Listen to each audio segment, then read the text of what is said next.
8 नवंबर 2016 की रात 8 बजे जब प्रधानमंत्री नरेंद्र मोदी ने टेलीविजन पर आकर 500 और 1000 के नोट बंद करने का ऐलान किया तो पूरे देश में हलचल मच गई। लेकिन क्या आप जानते हैं कि इस फैसले की जड़ें कहीं और भी गहरी थीं?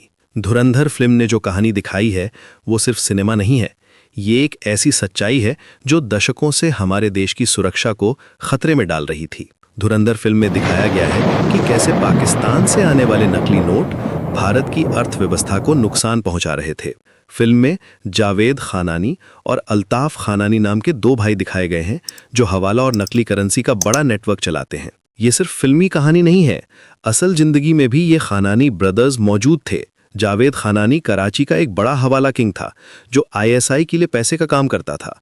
अल-कायदा, लश्कर तैयबा और जैश ए मोहम्मद जैसे आतंकी संगठनों के लिए पैसे की सफाई का काम करता था। अमेरिका ने उसकी कंपनी खानानी एंड कालिया इंटरनेशनल को एक बड़े अंतर्राष्ट्रीय आपराधिक संगठन के रूप में घोषित किया था।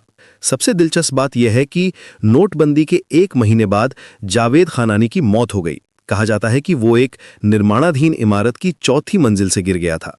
कई लोगों का मानना है कि नोटबंदी की वजह से उसके ऊपर इतना दबाव आया कि उसकी जान चली गई। फिल्म में दिखाया गया है कि कैसे पाकिस्तान से आने वाले नकली नोट भारत में आतंकवाद को फंड करने के लिए इस्तेमाल होते थे। 2000 के दशक की शुरुआत में 1500 से 2000 करोड़ रुपए के नकली नोट भारत में आए थे। ये नोट इतने बेहतरीन थे कि असली नोटों से फर्क करना मुश्किल था। धुरंधर फिल्म में अजय सन्याल का किरदार है जो इंटेलिजेंस ब्यूरो का डायरेक्टर है।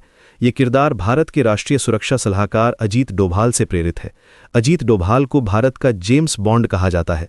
उन्होंने 7 साल तक पाकिस्तान में अंडरकवर एजेंट के रूप में काम किया था। वो एक मुस्लिम के रूप में वहां रहते थे और पाकिस्तान की आतंकी गतिविधियों की जानकारी इकट्ठा करते थे। डोभाल साहब ने एक बार बताया था कि लाहौर में एक मज़ार पर उनकी मुलाकात एक बुजुर्ग से हुई थी। उस बुजुर्ग ने उनसे पूछा था कि क्या वो हिंदू हैं। जब डोभाल ने मना किया तो उस बुजुर्ग ने कहा कि उनके कान छिदे हुए हैं जो हिंदू परंपरा का हिस्सा है। बाद में उस बुजुर्ग ने बताया कि वो भी हिंदू है और उसका पूरा परिवार मार दिया गया था। फिल्म में रणबीर सिंह का किरदार हमजा अली मजारी है जो एक अंडरकवर एजेंट है। ये किरदार उन अज्ञात भारतीय एजेंटों से प्रेरित है जो पाकिस्तान में काम करते हैं। हाल के सालों में पाकिस्तान में कई आतंकवादियों और अपराधियों की हत्याएं हुई हैं जिनके पीछे भारतीय एजेंसियों का हाथ होने की अटकलें लगाई जाती हैं। 2019 के पुलवामा हमले के बाद भारतीय एजेंसियों ने अपनी रणनीति बदली और विदेशी धरती पर भी टारगेट को निशाना बनाना शुरू किया। अक्षय खन्ना का किरदार रहमान डकैत से प्रेरित है। असल जिंदगी में रहमान डकैत का नाम अब्दुल रहमान बलोच था। वो कराची के लियारी इलाके का एक बड़ा गैंगस्टर था। 15 साल की उम्र में उसने अपनी मां को मार दिया था और 21 साल की उम्र तक वो लियारी का किंग बन गया था। उसका इनकाउंटर हुआ था और वो मारा गया था। संजय दत्त का किरदार पाकिस्तानी पुलिस ऑफिसर चौधरी असलम खान से प्रेरित था जो आतंकवादियों के खिलाफ सख्त कार्रवाई के लिए जाना जाता था। नोटबंदी के पीछे की असली वजह क्या थी? सरकार ने सुप्रीम कोर्ट में बताया था कि 500 और 1000 के नोटों का सर्कुलेशन बहुत तेजी से बढ़ रहा था। 500 के नोटों में 76% और 1000 के नोटों में 109% की बढ़ोतरी हुई थी। ये बढ़ोतरी सामान्य से कहीं ज्यादा थी। सरकार को शक था कि इसमें नकली नोटों का बड़ा हिस्सा है। दरअसल भारत में करेंसी पेपर का आयात होता था। दशकों से भारत अपने नोटों के लिए कागज विदेश से मंगवाता था। इससे एक बड़ी सुरक्षा चुनौती थी। पाकिस्तान के पास भारतीय करेंसी की प्लेट्स थीं जिससे वो बेहतरीन नकली नोट बना सकता था। मोदी सरकार ने मेक इन इंडिया के तहत करेंसी पेपर का स्वदेशी उत्पादन शुरू किया।